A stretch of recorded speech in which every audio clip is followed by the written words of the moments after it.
¿Qué tal, mis queridos amigos, mis queridos hermanos? Qué gozo para mí saludarles en la oportunidad de presentar mi aporte al estudio de la lección de escuela sabática de esta semana.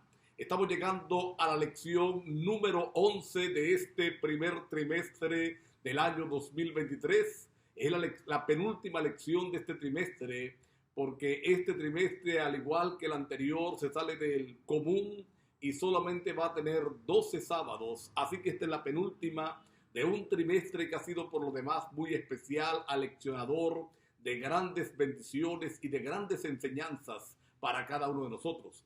El título de este trimestre ha sido Administrar para el Señor hasta que Él venga. Y el título de esta 11ª lección es Cómo administrarse en tiempos difíciles. Creo que es una lección muy al punto, muy actual, necesaria para el tiempo que nos toca enfrentar y el tiempo que está por delante, que va a ser mucho peor que el tiempo que ahora tenemos. Algunos pseudos predicadores hablan de que viene un momento mejor, de que viene la salida de la crisis, de que Venezuela va a estar diferente o que el mundo va a estar diferente. Pero sin duda la Biblia presenta todo lo contrario. La Biblia presenta cada día la degeneración del ser humano y de todas las cosas. Así que esta lección viene muy al punto y ojalá Dios nos ayude a entenderla y aplicarla en nuestra experiencia. La base bíblica de esta semana está en Salmos capítulo 50, versos 14 y 15.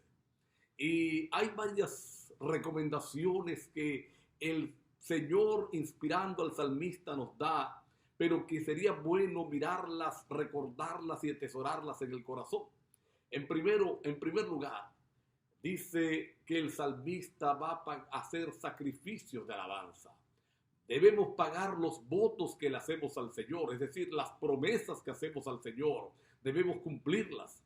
Invocar a Dios en el tiempo de angustia, invocar al Señor en el tiempo difícil, y Él promete librarnos y nosotros en respuesta le vamos a honrar. En respuesta le honraremos. Pero mira los pasos interesantes. Primero, hacemos sacrificios de alabanzas, pagamos aquellas cosas que hemos prometido al Señor, le buscamos, le invocamos y en respuesta Él estará con nosotros. El mundo que nos ha tocado vivir, el mundo que tú y yo enfrentamos, este mundo de este lado de la eternidad, es un mundo totalmente fuera de control, donde guerras, terremotos, tsunamis, catástrofes económicas, debacles de los bancos, todas estas cosas son el pan cotidiano que nos angustian, nos hacen vivir siempre a la expectativa de qué ocurrirá, y lo que es peor, nos hace pensar, nos lleva a pensar en la sobrevivencia, en cómo sobrevivir, cómo enfrentar estas crisis y salir adelante.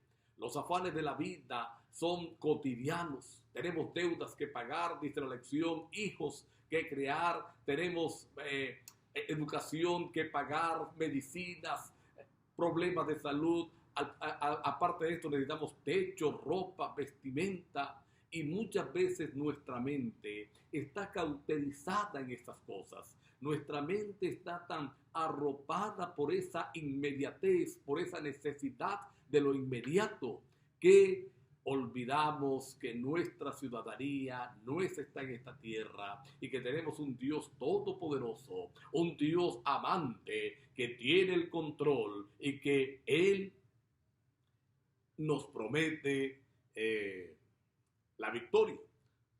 San Mateo capítulo 6, verso 33. El Señor resume diciendo: busquen primeramente el reino de Dios y su justicia, que las demás cosas van a ser añadidas, las demás cosas van a ser colocadas en su lugar. El Señor sabe de qué tenemos necesidad. Él sabe que tenemos necesidad de techo, de alimento, de vestido, pero cuando colocamos al Señor en primer lugar, entonces Él va a responder proveyéndonos aquellas cosas que realmente necesitamos.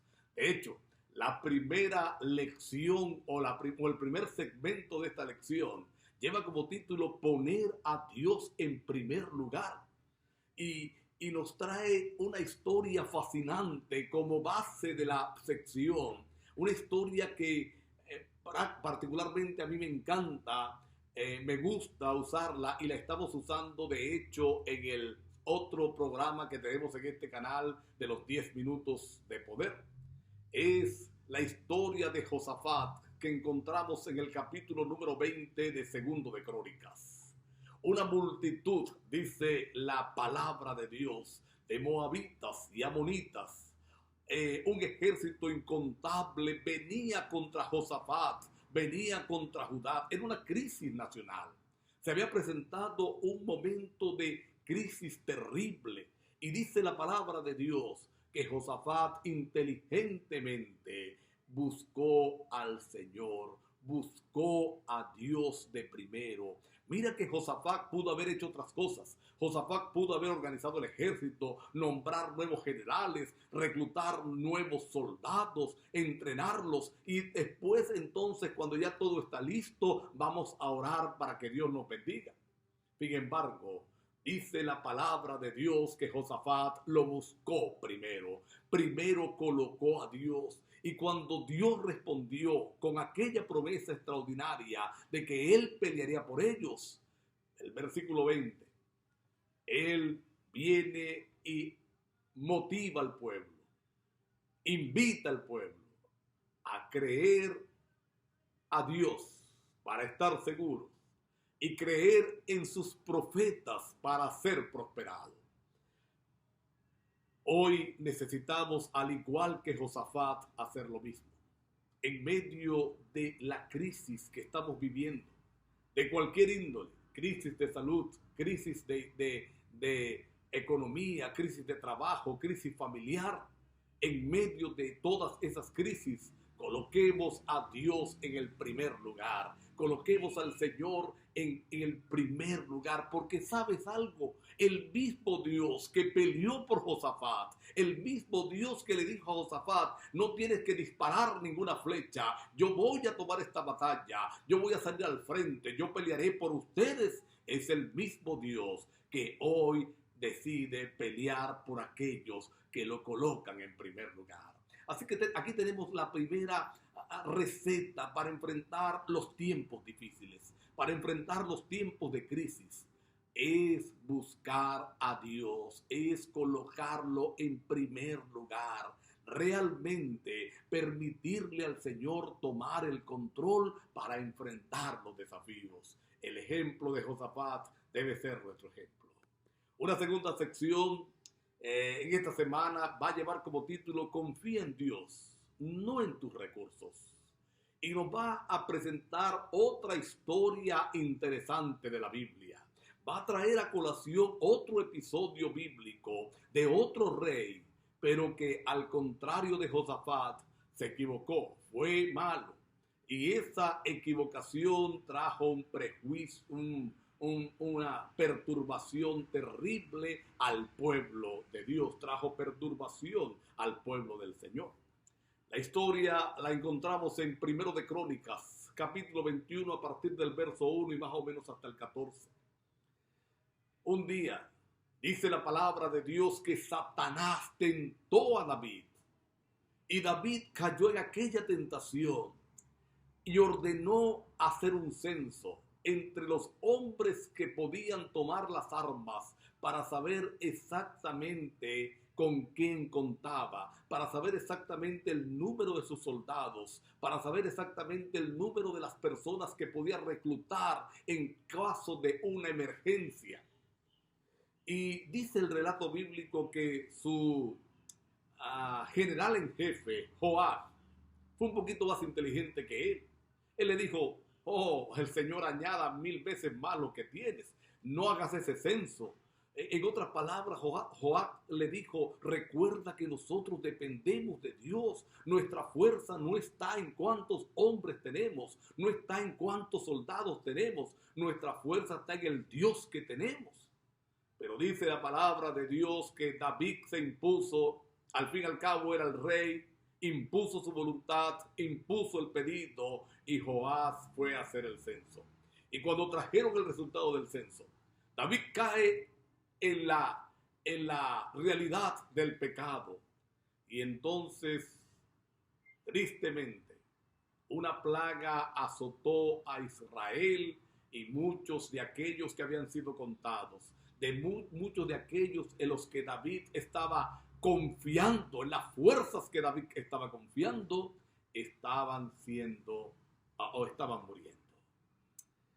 Y la sección de la lección nos trae la historia de Jonatán, que David la conocía, donde él solo con su escudero, primero de Samuel 14, derrotó a una guarnición filistea. Dios le dio el poder a Jonatán, el hijo de Saúl, para que solo con su escudero derrotar a toda una guarnición filistea. Y a él se le atribuye aquella frase preciosa que Dios es capaz de dar la victoria con muchos, pero también con pocos. Y David lo olvidó. David olvidó que su poder no radicaba en la fuerza humana, sino en la fuerza divina. Y como dije, su pecado trajo maldición al pueblo. Tentaciones modernas. ¿Cómo podemos modernizar esta tentación? Confiar en nuestra posición económica, confiar en nuestra posición en la sociedad. Podemos tener contactos con el gobierno, estar bien con los gobernantes de turno o ser parte de los gobernantes de turno. Podemos confiar en nuestras capacidades, en nuestros títulos universitarios, en nuestras capacidades para trabajar, para desarrollar cualquier empresa. Pero sabes, todas ellas, al igual que lo que sucedió allá en Israel cuando el censo, pueden ser diezmadas de un momento a otro. Si yo confío en mis riquezas, entonces se pueden desvanecer de un momento a otro. Puede venir una debacle económica que haga que mis recursos mengüen. Si confío en mis posiciones políticas, el gobierno puede cambiar. Todo es cambiante en este mundo de pecado. Por eso tu confianza, mi hermano, mi hermana, mi amigo, mi amiga, mi confianza no debe estar en nuestros recursos, debe estar en Dios. Ahora, esto es importante decirlo también. Necesitamos ser equilibrados. Siempre he dicho que la palabra que más le gusta a Jesús y que más odia al diablo es la palabra equilibrio. Y esta palabra se aplica en este aspecto porque nosotros necesitamos hacer provisión. El ahorro no es pecado.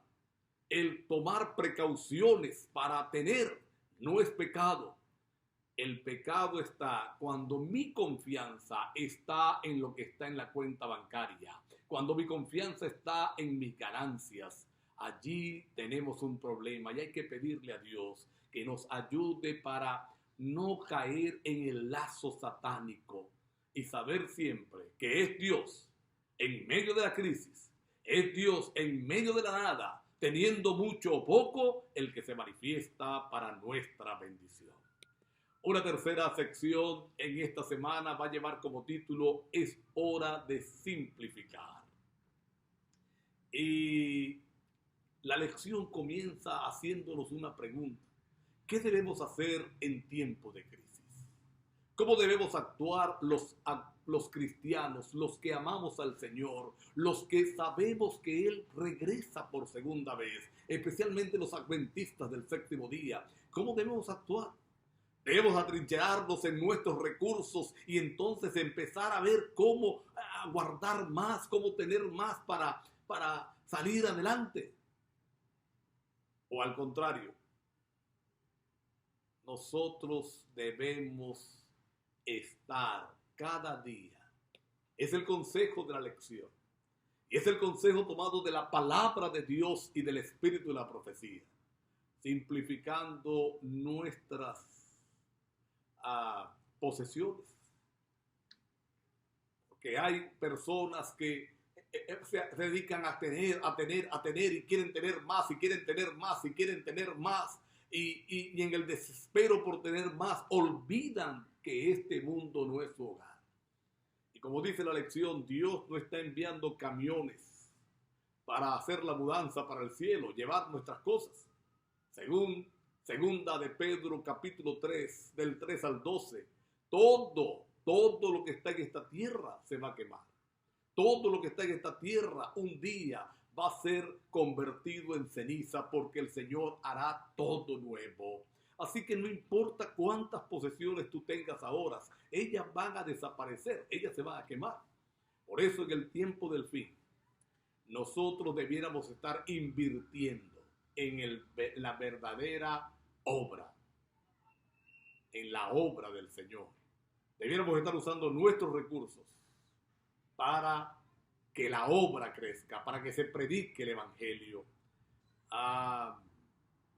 En el Consejo sobre Mayordomía Cristiana, página 62, Elena de White, inspirada por Dios, nos recuerda que estos tiempos son difíciles, que el tiempo es corto, que viene el fin y que necesitamos simplificar nuestras posesiones para colocarlas en las manos de aquellos que la usarán en el crecimiento de la obra. Y es verdad que este consejo se escribió hace más de 100 años. Pero entonces en aquel tiempo el tiempo era corto, ahora es más corto. Pero ¿sabes algo? El tiempo siempre será corto porque tu vida y mi vida es corta. No importa cuánto falte. Nosotros tenemos una vida corta. Necesitamos, mis hermanos queridos, entonces vivir a la luz de la eternidad. Necesitamos vivir recordando que no pertenecemos a este mundo, que esta patria, que esta tierra no es nuestra patria, que tenemos una patria celestial. Y es allí donde debemos estar invirtiendo, es allí donde debemos estar haciendo los negocios, es allí donde debemos poner nuestro tesoro. Por supuesto, ya hemos hablado del equilibrio necesario, pero no olvides, es hora de simplificar. La cuarta sección de esta semana va a tener como título Prioridades. Y quizás es una continuación de la sección anterior. Sin duda podemos unirla porque es la consecuencia. La Biblia enseña en todas sus historias que no hay un compromiso a medias con Cristo. No hay posibilidad de entregarle media vida al Señor y media vida al mundo. No hay posibilidad de que yo tenga un pie con el Señor y el otro pie en otro lugar. No hay tal cosa. Jesús dijo, el que no es conmigo, y cuando dijo no es conmigo, completamente contra mí es. El que conmigo no recoge, simplemente va a derramar, simplemente va a esparcir. Cuando le preguntaron a Jesús, Marcos capítulo 12, verso 30, ¿cuál era el mayor mandamiento? Entonces Jesús respondió, amar al Señor tu Dios con tu corazón, con toda tu mente, con toda tu alma, es decir, con todo tu cuerpo. No puedes dividir la lealtad a Dios. Y en Mateo capítulo 6, verso 24, en el marco del Sermón del Monte, Jesús nos habló de la necesidad de entender que no podemos servir a Dios y a las riquezas, que no podemos servir a dos señores, porque terminaremos amando a uno y odiando al otro, o odiando al uno y amando al otro. Ahora, mira esto. Por lo general, cuando dividimos nuestra lealtad, cuando dividimos nuestra entrega entre Dios y el mundo, entre Dios y las riquezas, oye lo que te voy a decir, y no es porque soy profeta, es porque así lo enseña la Biblia y así lo enseña la historia. Por lo general, terminamos amando al mundo y odiando a Dios. Por lo general, terminamos colocando todos nuestros afectos en las riquezas, en las cosas de esta tierra. Es una tentación, ¿sabes? El amor al mundo. Es una tentación porque creo que todos en algún momento nos hemos sentido atraídos por las cosas de este mundo. ¿A quién no le gusta la comodidad? ¿A quién no le gusta tener cosas buenas en su casa? Si alguien dijera, no, a mí no me gusta, esa persona, permítame decirle desde acá, sería un mentiroso. No le podemos creer.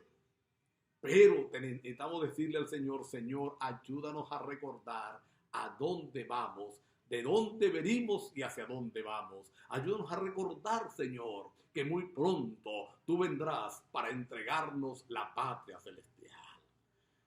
Recuerda, no podemos servir a dos señores. Y cuando lo hacemos, sale perdiendo Dios. Dios no es lo principal.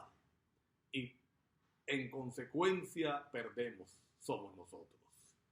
La última sección de esta semana es un recordativo de una advertencia del tiempo del fin. Se titula Cuando nadie pueda comprar o vender. Y no olvides que eso está predicho, que para los hijos de Dios, para aquellos que decidan ser fiel a los 10 mandamientos, para aquellos que decidan levantar el santo sábado en medio de un mundo que obligará la observancia de un falso día de reposo, vendrá este castigo. Nadie podrá comprar o vender. Es un cuadro doloroso del tiempo del fin.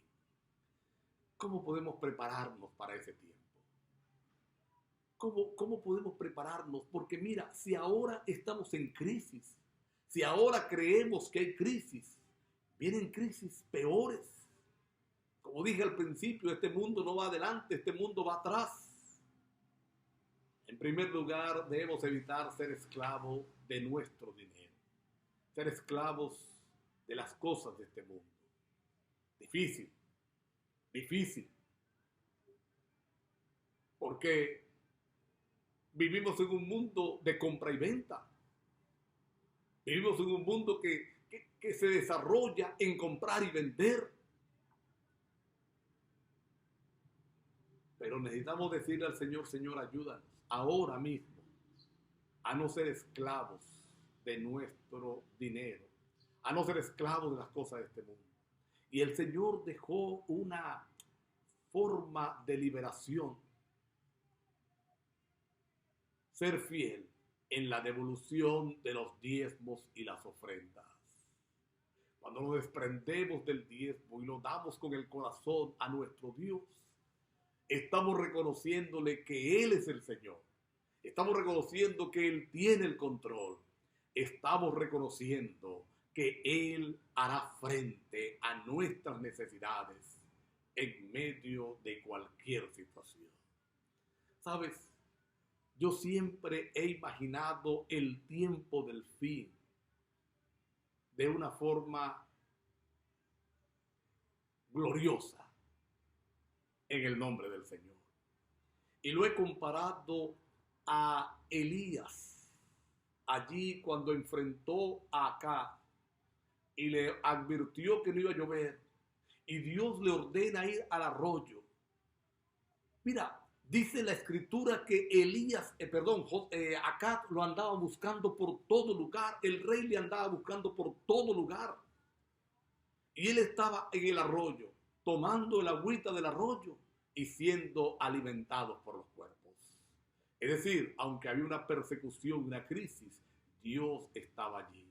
Pero tenemos que empezar ahora a confiar en ese Dios, a creer en ese Dios, a creer que ese Dios tiene la salida para poder enfrentar el tiempo de fin en victoria. ¿Qué te parece si oramos para pedirle al Señor que nos dirija en el estudio de esta lección, a comprenderla más y mejor, a extraer las lecciones personales cada uno y a tener la victoria final? Querido Padre que estás en los cielos, gracias porque en los tiempos de crisis tú prometes estar allí. Gracias, mi Señor amado. Permite que cada uno de nosotros aumente su fe y su confianza en ti. Permítenos cumplir estos pasos para enfrentar los tiempos del fin, para saberlos administrar en los tiempos difíciles. En el nombre de Jesús, amén. Dios me le bendiga, mis queridos amigos, mis queridos hermanos.